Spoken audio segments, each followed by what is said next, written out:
Yani spirit, arak şoňa meňdeşatlaryň bejerge etmek hukmy näme? Haram zatlaryň bejerge etmekligiň hukmy näme? Ulamalar aýdýar spiritli önümler we doňuzyň ýagy ýaly haram we nejis zatlaryň bejerge etmek haram diýip aýdýarlar. Misal üçin Muslimde geçen hadiste enne Tariq ibn Suwayd el-Ju'fi sa'ala an-nabiy sallallahu alayhi ve sellem anil khamr fenahahu aw kariha an yasna'aha faqala inma asna'uha lidawa. فقال صلى الله عليه وسلم إنه ليس بدواء ولكنه داء رواه مسلم.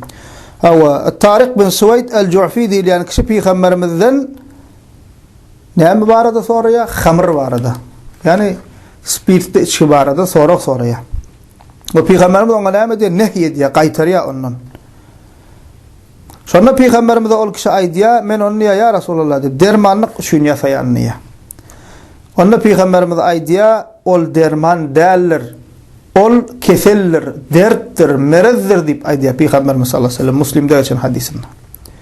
Ve ýene Beyhaqide geçen hadisinde Peygamber Muhammed sallallahu aleyhi ve sellem aýdýar, "İnnallaha lem yec'al şifaakum fîmâ hurrima aleykum." Allah Teala şifany size haram eden zatlaryna goýan däldir diýe. Allah Teala keselliňiziň şifasyny size haram eden zatlaryna goýan däldir diýip aýdýar. Ve Abu Davud'da geçen hadisinde Peygamberimiz sallallahu aleyhi ve sellem aýdýar, "İnnallaha enzeled-dâ'a ve'd-dawâ'a ve ceale likulli dâ'in dawâ fetedâwew ve lâ tedâwew biharam." Allah Teala keseli ve onun dermanını inlerdi. Ve her bir derde derman verdi. Şonuň üçin bejerge edin, emma haram zatlar bilen bejerge etmeň diýär Peygamberimiz sallallahu aleyhi ve sellem. Alhamdulillah musulmanlar bu döwürden öljek bolup dursun, şo bolmasa bolanak aýry gurrun. Ha, zarurat bolsa näme? Şondan başga çäre ýok. Hawa. Şondan başga çäre ýok, öljek bolýan, janyň çykýan başga da fursatym ýok, ýagdaýym ýok, bu aýry gurrun.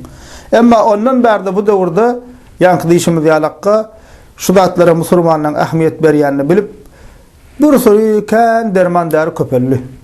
Allah'a takwalyk edip şu zatdan uzak durjak bolan adama bir däl 50 san çäre we halal zatlardan. Ki diňe insanyň öz islese bolýar. Alhamdulillah bu döwürde näme kan dermandary bar halal zatlardan ýasalan.